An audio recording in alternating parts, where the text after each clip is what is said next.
Alléluia. Je parle de maturité spirituelle. Vous voyez, quand on est, amen, quand on est bébé, il est important, selon la volonté de Dieu, que nous puissions grandir. Amen. Et que pour notre épanouissement, nous soyons à un moment donné des hommes mûrs, des hommes sages, des hommes intelligents, des hommes qui savent ce qu'ils veulent de leur vie. Alléluia. Comme Paul le disait, il dit quand j'étais enfant, je parlais comme un enfant, je me comportais comme un enfant. Maintenant que j'ai grandi, j'agis comme un grand. Parce que dans la vie normale, il y a l'étape d'enfant et il y a l'étape de grand. Amen. Alléluia. Tout parent qui met un enfant au monde veut un jour que cet enfant-là grandisse et qu'il devienne un homme mûr, qu'il soit prêt à la vie. Alléluia. Qu'il soit prêt à la vie. Et que cet enfant-là montre des attitudes d'homme mature, d'homme sage, d'homme intelligent. Le parent, il est fier. Parce qu'il sait que les parents qu'il a donnés à l'enfant ne sont pas tombés dans l'eau. Est-ce que quelqu'un me comprend? Pareil, quand tu nais de nouveau, quel que soit l'âge que tu as, alléluia, alléluia, tu as besoin d'avoir une certaine maturité à un moment donné. Quand tu nais de nouveau, tu ne connais pas encore bien Jésus. Amen. Tu ne connais pas encore bien Jésus. Mais à force de ce qu'on te parle, à force qu'on te donne des conseils, qu'on t'exhorte, alléluia, qu'on t'amène à être dans sa présence, à un moment donné, tu commences à comprendre certaines choses et tu es en train de grandir jusqu'à ce que tu atteignes la stature parfaite de Jésus-Christ. Mais pour que cela arrive, amen, on appelle ça l'éducation spirituelle, la maturité d'esprit. Mais pour que cela arrive, alléluia, Jésus, qu'est-ce qu'il a fait? Il a donné des dons. Amen. Dis avec moi des dons. Alléluia. Et les dons qu'il a donnés, il y a des prophètes, il y a des apôtres, il y a des évangélistes. Alléluia. Il y a des pasteurs, il y a des enseignants. C'est-à-dire des gens, des instruments qu'il va utiliser pour faire quoi? Pour te bâtir,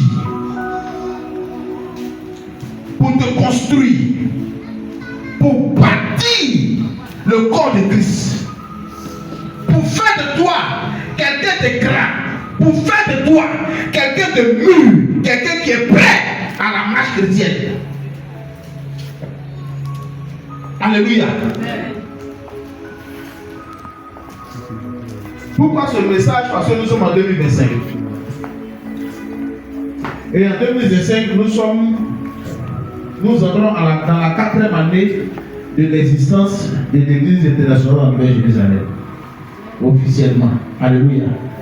Sinon, il était là avant, en embryon, en cellule de prière.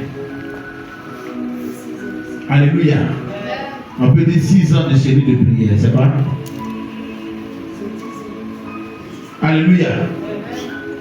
Donc, 4 ans, comme je disais à un moment la dernière fois, 4 ans. 4, c'est le signe de la maturité. Israël, pour sortir d'Égypte, a fait 430 ans. Jésus, pour commencer le ministère, a fait 40 jours, 40 nuits. Moïse, pour recevoir le message de Dieu, 40 jours, 40 nuits. Alléluia. Le chiffre 4, c'est le signe de la maturité. Amen, amen. Les disciples, après 3 ans et demi, selon ce que plusieurs disent, le ministère de Jésus, à la 4e année, ils sont en plein exercice. Ils ont eu combien d'années de formation? Combien d'années?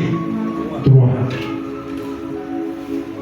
3 ans pour qu'ils soient des hommes faits, parfaits. Au point où quand on leur voit, on dit voilà les enfants de Jésus qui passent. Parce qu'il s'est devenu mûr. L'objectif du Père, quand tu nous envoies à lui, ce n'est pas de demeurer dans notre même position, mais c'est de grandir. Et tous ces hommes de Dieu que le Seigneur nous donne, c'est pour qu'il nous apporte la parole. Alléluia. Qui nous rend parfaits. La Bible dit pour le perfectionnement des saints. Les saints, ce ne sont pas ceux qui sont morts, c'est toi et moi. Les saints, c'est nous qui sommes assis là. Mais il faut que ces saints-là soient perfectionnés. Il faut qu'ils soient enseignés. Il faut qu'ils soient enracinés. Il faut qu'ils soient assis. Alléluia. Alléluia. Et pour que cela arrive, il faut qu'il y ait des prophètes, des apôtres, des pasteurs. En tout cas, tous ces ministres du Seigneur. Alléluia. Et la parole dit quoi? Tu suis avec moi, mon fils. Et la parole dit quoi? En vue de l'éducation du Christ, du corps du Christ, jusqu'à ce que nous soyons parvenus à l'unité de la foi et de la connaissance du Fils de Dieu, à l'état donc fait à la stature parfaite de Christ, afin que nous ne soyons plus des enfants, flottants et emportés. Vous voyez, c'est ce que Élie disait tout à l'heure. Dieu, il sait comment il fait ces choses. Amen. Nous, en tant que leaders, par moments, on peut avoir mal. Parce que tant que nous, on voit les choses, on veut que tout le monde voit comme ça. Mais il y a dans le peuple des gens qui ne sont jamais convertis. Eux-mêmes, ils luttent pour les faire convertis. Et quand d'autres chrétiens viennent, il faut en sorte que ceux-là retournent dans le monde. Ils sont là pour ça. Alléluia. Alléluia. Ah! Le Seigneur, quand il fait ces choses, il veut faire asseoir ses enfants. Pour ne pas que ses enfants aillent de gauche à droite, chercher un miracle ici, chercher un miracle là. Mais qu'ils s'attachent à une seule personne, Jésus-Christ de Nazareth. Parce que si tu as la connaissance, touchez ma fille qui est là-bas. Ne laisse personne avoir yeux tout devant toi. Dès que quelqu'un commence là, tape sa paupière. Alléluia. C'est le dévoreur qui fait ça. Alléluia. Amen, amen. Quand le Seigneur, il fait ça, il veut faire asseoir son église, il veut faire asseoir ses enfants. Pour ne pas que ces enfants-là soient légers et qu'ils soient flottants, qu'on puisse les prendre pour les envoyer ici, leur poser la main quelque part, ils reviennent là, on leur pose la main ici, ils reviennent ici, on leur pose la main. Ils vont se mettre partout sous toutes sortes d'autorités bizarres. Parce qu'ils ne sont pas assis, ils sont flottants. Ce sont des bébés spirituels. Il est vieux. Il a 10 ans de conversion, mais il est encore bébé spirituel.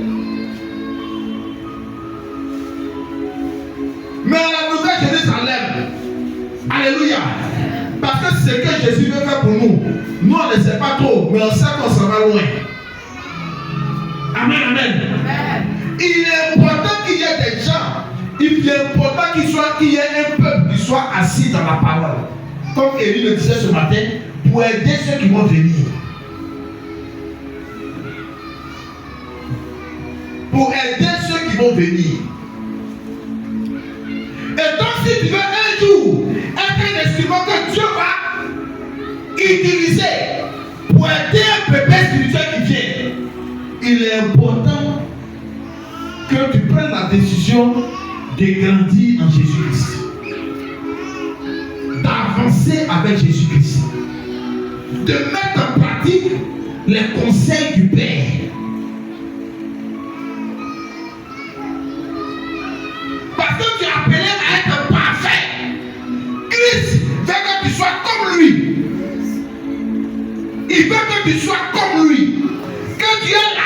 l'attitude de Jésus-Christ, que tu aies le caractère de Jésus-Christ, que tu aies le comportement de Jésus-Christ.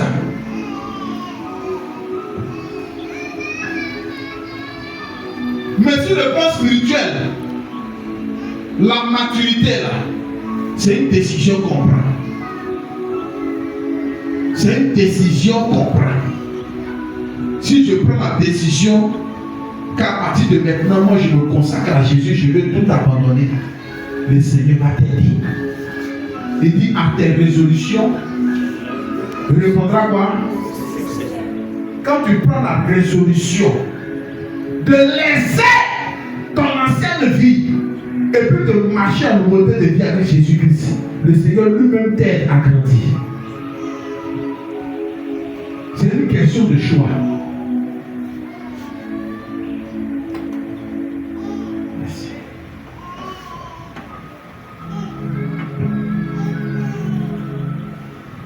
Alléluia. Alléluia.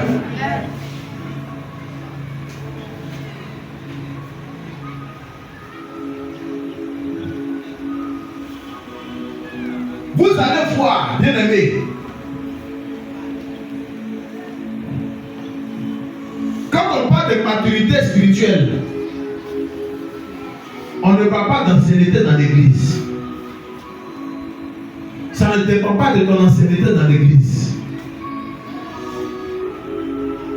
La maturité spirituelle, être mûr en Christ, ce n'est pas parce que tu es diacre ni ancien.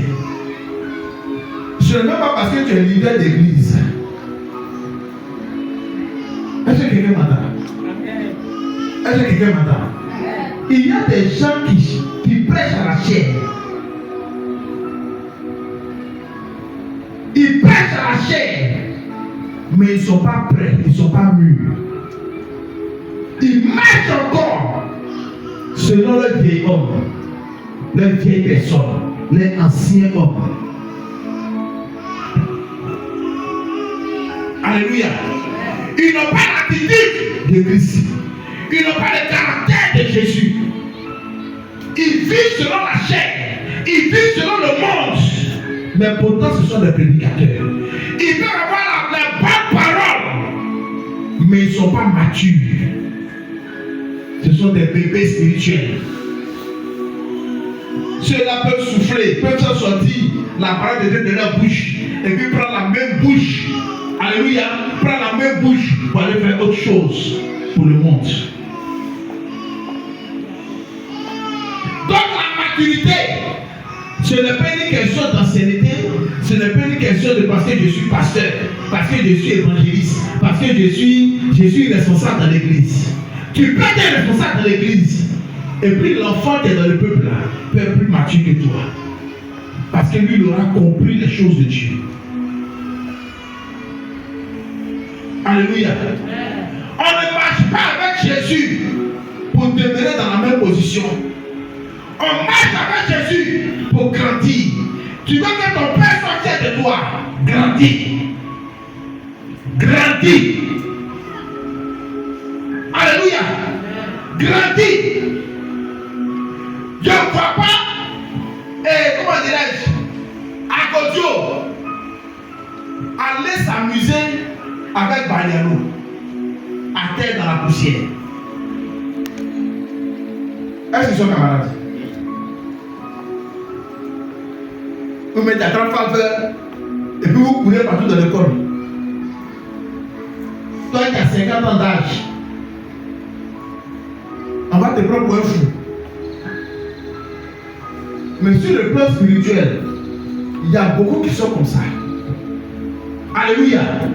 C'est-à-dire, toi tu as pensé que parce qu'il avait 20 ans à l'église, donc lui là, il est sage. Il connaît les choses de Dieu. Mais quand tu le fréquentes, il n'a rien de Jésus-Christ.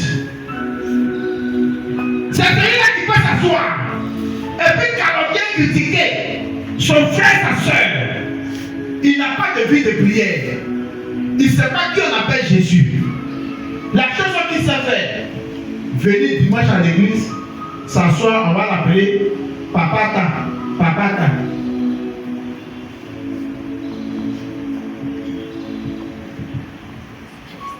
Alléluia. Ça n'a rien à voir.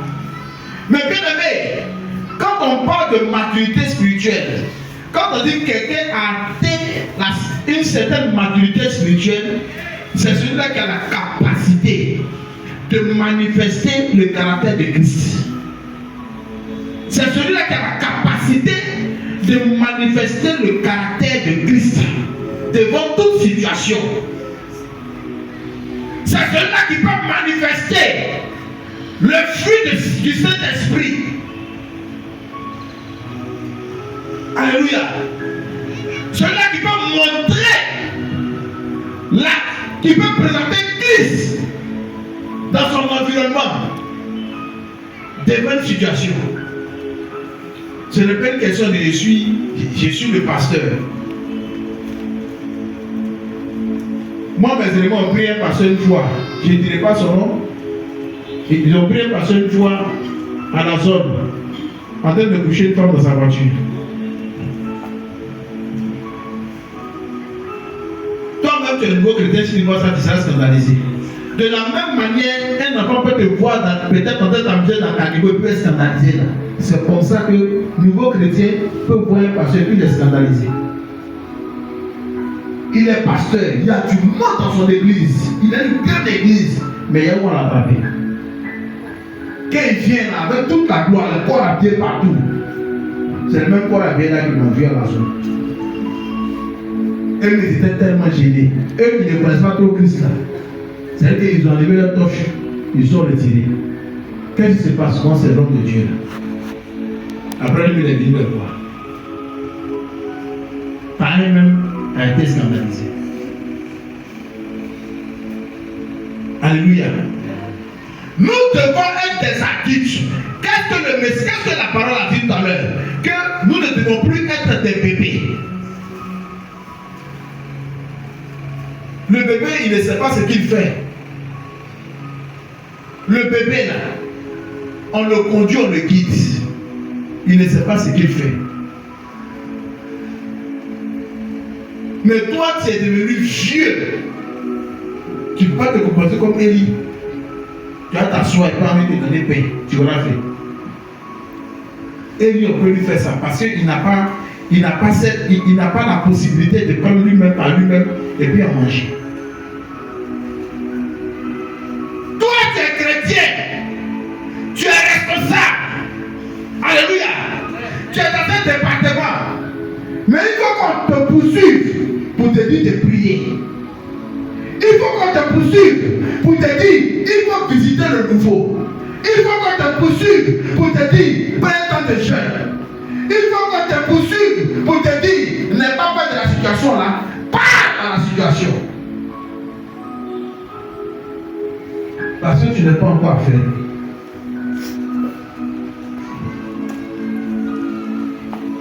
Alléluia. Mais pour que quelqu'un puisse grandir et atteindre cette maturité-là, il y a une étape importante, maman. Tu sais c'est quoi? Le brisement. Le brisement de ton caractère. C'est-à-dire, ton caractère est comme ta peau. Et puis on doit t'écorcher comme ça pour te l'enlever. C'est comme ça que beaucoup quittent les églises. Parce qu'ils refusent qu'on les reprenne. Ils refusent qu'on leur fasse des reproches. Jésus même m'a dit de faire des reproches dans la parole. Il dit reprends. Il n'a pas dit de caresser. Alléluia. Si je n'accepte pas les reproches, comment est-ce que moi je grandis? Comment est-ce que j'avance avec Jésus? Alléluia. Comment est-ce que j'avance avec Jésus? Si je n'accepte pas qu'on me reprend pour me dire fais ceci, fais cela, comment est-ce que je grandis avec Jésus? Ici là, je peux dire beaucoup sont pères et mères. ton enfant que tu veux éduquer, là, le Seigneur me te dit, l'enfant là, il est fou. Il ne comprend pas beaucoup de choses. Souvent pour le ramener à l'autre là, qu'est-ce que tu dois faire? Tu prends quoi? La chicotte. Il dit qu'il ne faut même pas la chicotte, on va s'éloigner de l'enfant pour son éducation. Mais toi, bébé spirituel, tu es en train de grandir. Alléluia. Le Seigneur s'inquiète pour ton sort. Lui, il te reprend. Toi, tu te plains. Le brisement. Où on te parle, si tu veux, tu te mets à pleurer. Finis de pleurer, puis reprends ton poste et puis avançons. Le brisement. Là où on te gratte, ça t'a fait très mal. Tu retournes à la maison, ton visage n'est pas content, ton cœur est serré. Tu te rends te coucher, tu te réveilles le matin. Et puis tu appelles tout le monde, que Dieu vous bénisse, que Dieu vous bénisse. Et puis tu viens à l'église, tu continues de faire l'œuvre de Dieu. Tant que tu n'as pas dépassé cette étape, tu es encore bébé. Tu es encore bébé. Toi à qui on ne parle pas. Et puis tu sors, tu changes d'église. Tu arrives chez l'autre côté là-bas. Ah, voici le nouveau qui est venu. Et puis on t'accueille, et puis tu es content de dire, ah, ici au moins, je suis à l'aise. Même caractère, tu vas avoir. On va parler encore. Tu vas quitter, tu vas aller ailleurs. Tu es en train de tourner comme ça, tu finis. Tu vas partir là où tu dois partir. Tu es un enfant, tu es un bébé. Tu flottes encore. Alléluia. Est-ce que quelqu'un m'entend? Nous devons accepter le brisement. Il faut laisser la prophétesse. Il faut laisser l'apôtre. Il faut laisser tous les responsables des départements te dire la vérité pour que toi tu grandisses. Te dire la vérité. Pas la vérité pour t'insulter, mais la vérité selon la parole. Tu négliges la chose de Dieu. Quand tu te reprends, il faut accepter. Parce que demain, tu ne sais pas, Élie, tu peux te retrouver sur une église. Alléluia. Tu peux te retrouver sur une église. Qui sait son lendemain? C'est Christ qui connaît. Est-ce que quelqu'un m'entend? Qu'est-ce que Colossiens 3, verset 5 nous dit? Faites donc mourir les membres qui sont sur la terre. Et les membres qui sont sur la terre, qu'est-ce qu'il ici vous dit? L'impudicité, l'impureté, les passions, les mauvais désirs et la cupidité, qui est une idolâtrie. Il faut faire mourir les membres qui sont sur la terre. Alléluia. C'est-à-dire les œuvres de la chair qui sont attachées à toi. Parce que tu es né dans une famille où on ne t'a pas donné l'éducation chrétienne. Toi, tu es venu avec ta colère. Alléluia. Tu es venu avec ta méchanceté. Tu es venu avec ta sorcellerie. Alléluia. Si tu veux vraiment changer, il faut accepter que tout ça la met en toi. Mais pour que ça meure en toi, il faut laisser nous, on va toucher ça. C'est la plaie là qui est là. Ça peut te faire mal, mais ça va finir. Et puis tu seras guéri. Tant que tu n'as pas accepté, tu vas demeurer bébé spirituel, flottant là, ça et là, de gauche à droite, ne connaissant même pas Jésus. Tu peux regarder quelqu'un à la maison, on s'est rentré comme il a dit, ah, lui il a regardé le roi, pas que là-bas. Tu viens de dire, ah, j'ai vu un autre là, il m'en met là-bas, pas que là-bas.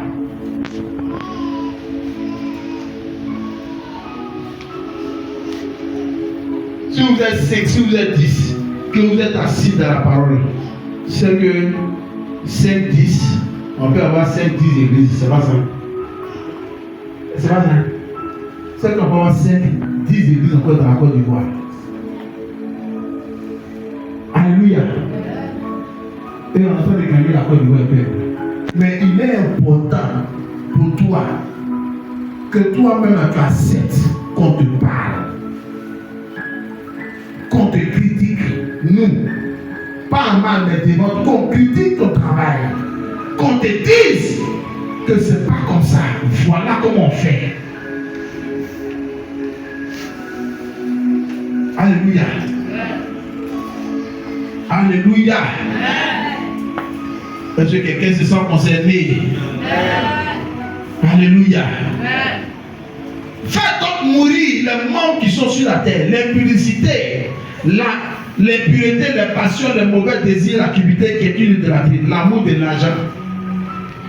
Ce qui nous amène à comprendre que nous devons faire mourir en nous tous nos mauvais caractères, nous dépouiller du vieil homme pour vivre comme Christ. Nous dépouiller de notre caractère, notre façon d'être. Alléluia. Moi, je vous dis une chose. Regardez un peu l'histoire de Jésus et ses disciples. Quand tu as lu la Bible, alléluia, depuis Matthieu jusqu'à Apocalypse, tu as entendu Pierre appeler Jésus. Jésus, viens en quitter ici. Si quelqu'un a déjà vu ça, quelqu'un me dit. C'est-à-dire, il appelle Jésus par son nom. Tu n'as pas vu ça? Vous tu n'as pas vu. C'est-à-dire Pierre ou bien Paul, bon pas Paul, Pierre ou bien Jean ou bien Matthieu, même Jean même que Jésus aimait qu'il commence une partie de Jésus là. Il n'a jamais osé dire Jésus. Il dit comment? Il dit comment? Maître. Alléluia. Ah, Jésus ne mettait pas de différence entre lui et eux. Au point où, pour venir l'attraper là, il a fallu que Judas fasse le baiser. La bise qu'il est venu faire là, c'est pour indiquer aux gens que c'est lui là qu'on devait attraper. Parce qu'il ne savait pas qui est Jésus. Parce qu'il est au milieu d'eux. Mais malgré qu'ils sont au milieu d'eux, ils sont comme eux, dans l'eau, dans la boue, dans le désert, en train de manger ensemble. Ils ont gardé le respect. Ils ont compris que lui là, si on n'a pas honoré, on ne va rien recevoir. Si on pense que c'est notre camarade, on ne va rien recevoir. Est-ce que Pierre n'était pas plus âgé que Jésus? Mais il appelait maître, rabbi. Même qu'il veut grogner, maître, ne vois-tu pas que nous mourrons? Il n'y a pas quelqu'un qui va dire Jésus. Alléluia. C'est l'honneur, c'est le respect. Mais parce qu'ils ont été brisés. Parce qu'il y a un parmi eux qui était très coléreux, c'est qui? Il y a un qui était très coléreux. Lui qui a coupé l'oreille du soldat.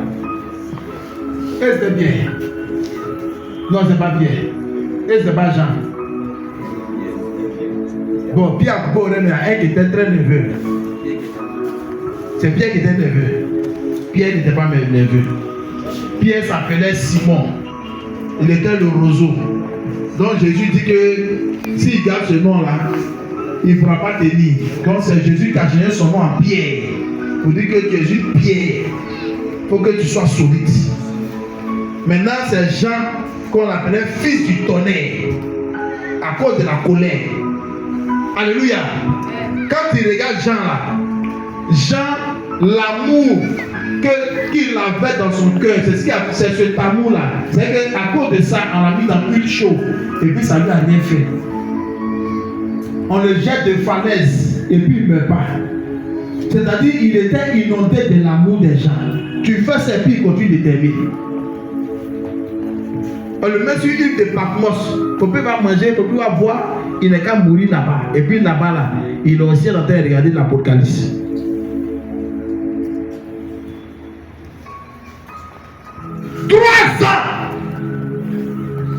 Pour les perfectionner. 3 ans pour faire des disciples. Ils étaient combien? 11 même si on me dit. C'est après que 12 est venu se mettre dessus. Et ceux-là, ils ont bouleversé le monde entier. Ils ont bouleversé le monde entier. Parce qu'ils étaient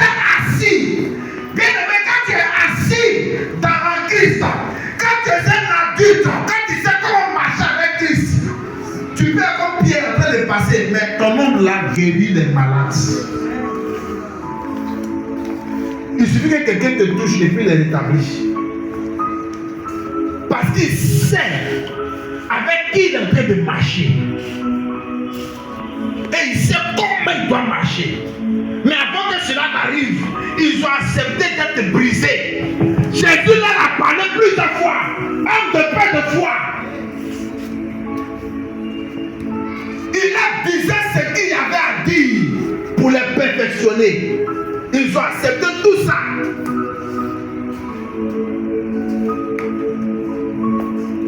Est-ce que quelqu'un m'entend même?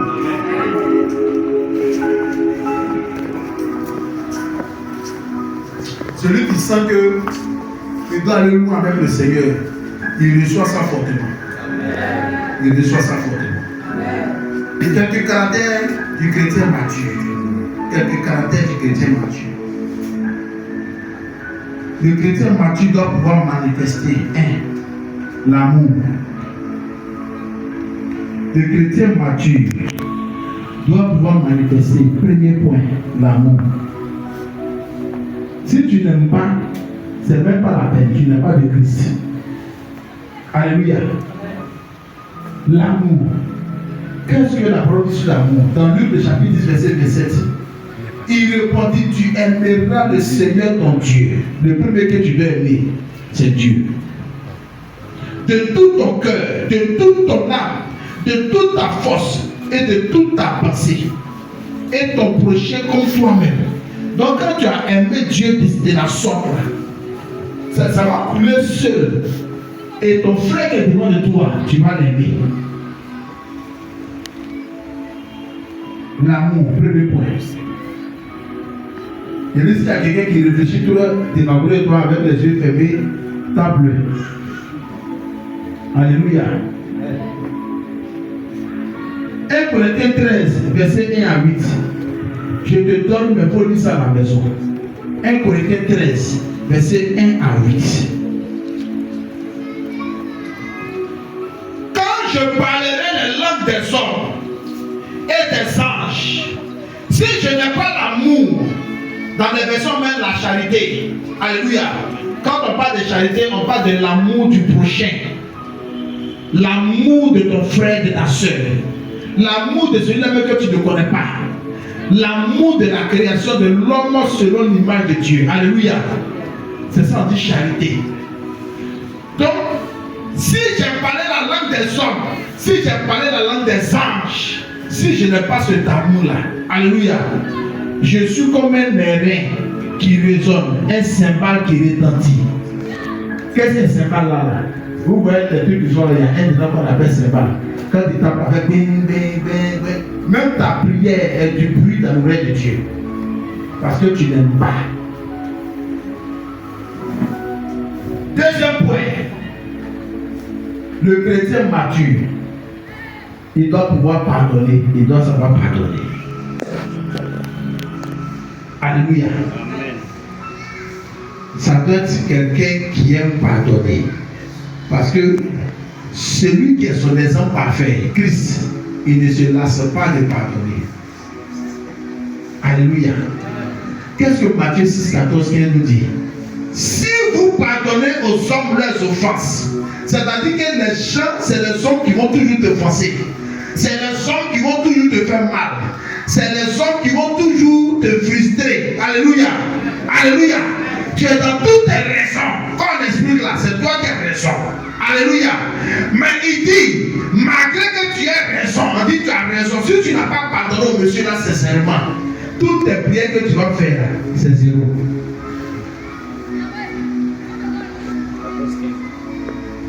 Donc il faut pouvoir pardonner à celui-là qui t'a fait une offense, qui t'a offensé. Amen, amen. Marc 11, verset nous dit quoi? Et lorsque vous êtes debout, faisant votre prière, si vous avez quelque chose contre quelqu'un, pardonnez.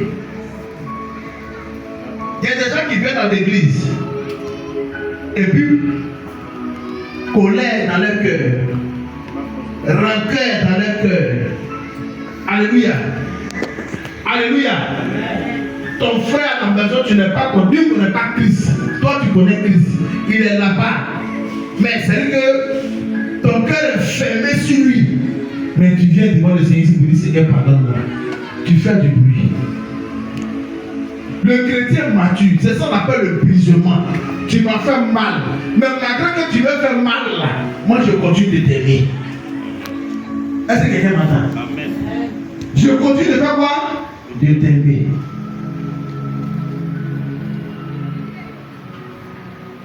On ne dit pas tout. Sinon, il y a des gens là. Ils étaient très forts. Alléluia, comment bien.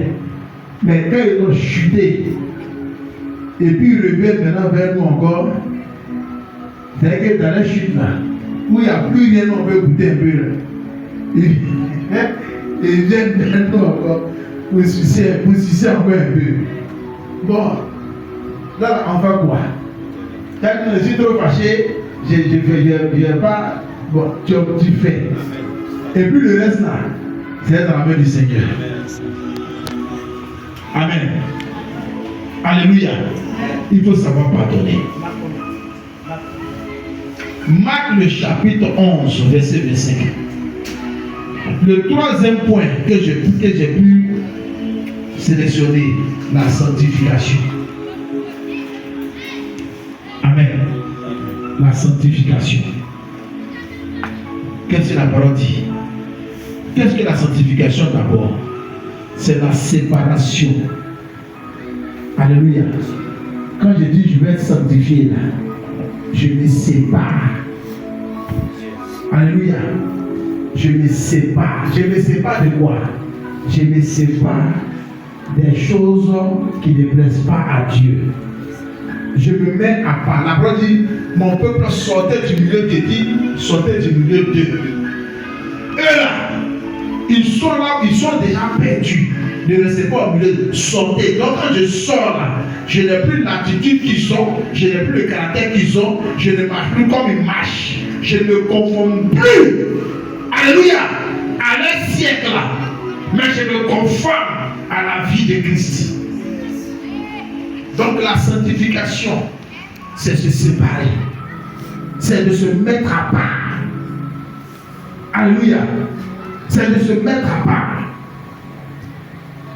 C'est se consacrer à Dieu et rejeter tout ce qui est, tout ce qui n'est pas de Dieu. Je dis bien tout. On ne dit pas Dieu, il me comprend ici, non, tout. Alléluia. 1 Thessaloniciens, le chapitre 4, verset 3 à 4. Ce que Dieu veut, c'est votre sanctification. C'est que vous vous absteniez de l'impudicité. C'est que chacun de vous sache posséder son corps dans la sainteté et l'honnêteté. Alléluia. Alléluia. Voilà ce que le Seigneur veut pour nous. C'est que nous sachions posséder notre corps. Alléluia.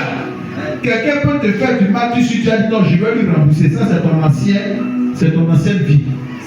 Si tu sais posséder ton corps à cause de Christ, je ne le ferai pas. Au contraire, je vais prier pour lui. C'est-à-dire, tu es quitté des ténèbres, tu es à la lumière. Amen, amen. Celui qui t'a rejeté hier, qui est devant de toi, tu dis non, moi je t'ai déjà pardonné. Viens manger ensemble. Mais le pardon ne te dit pas de ne pas être prudent. Est-ce que quelqu'un m'entend? Yes. Le pardon là ne te dit pas de ne pas être prudent. Nous on a un fils pour qui on prie.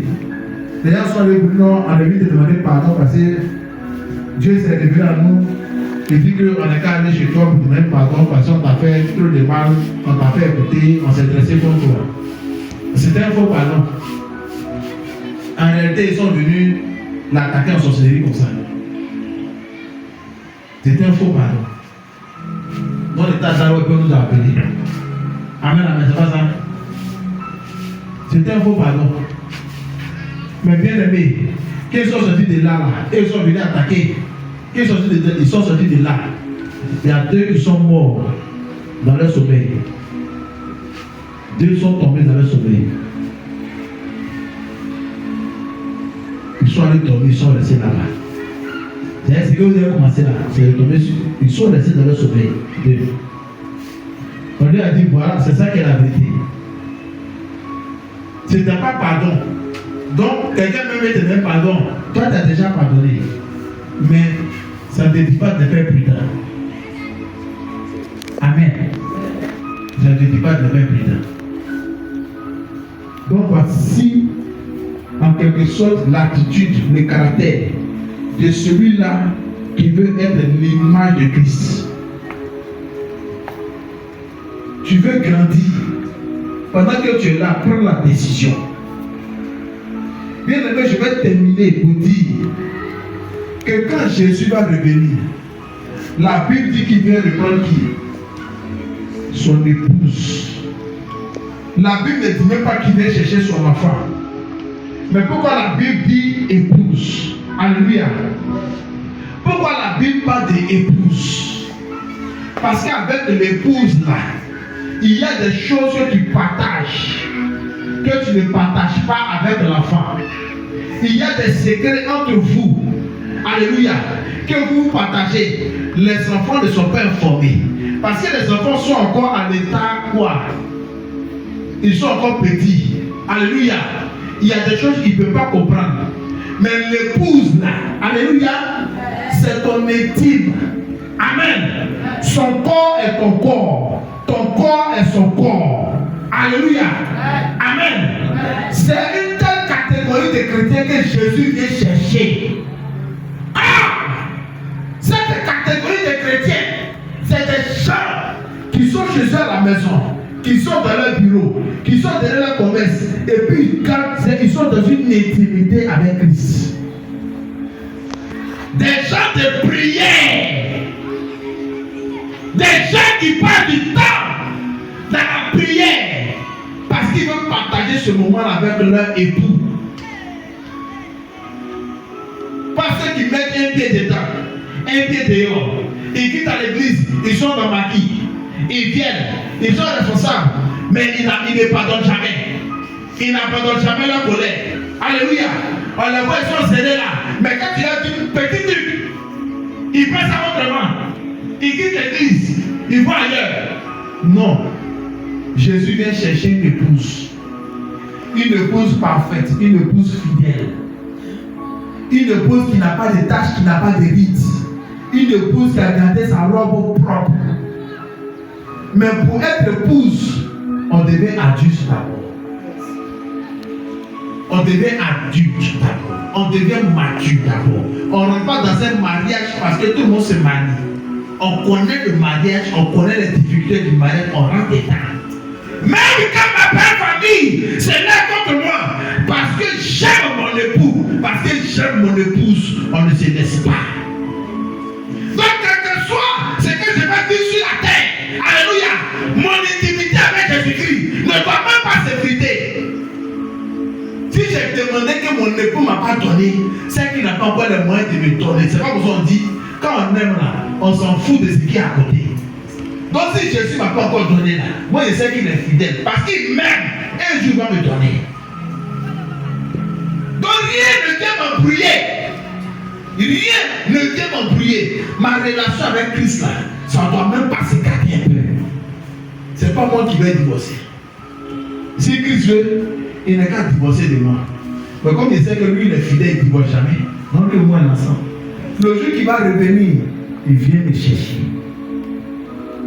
Alléluia. Mais pour arriver à ce niveau, amen, il faut accepter qu'on te parle. Il faut accepter que tu grandisses. Il faut être un chrétien adulte. Il faut être un chrétien qui atteint la maturité spirituelle.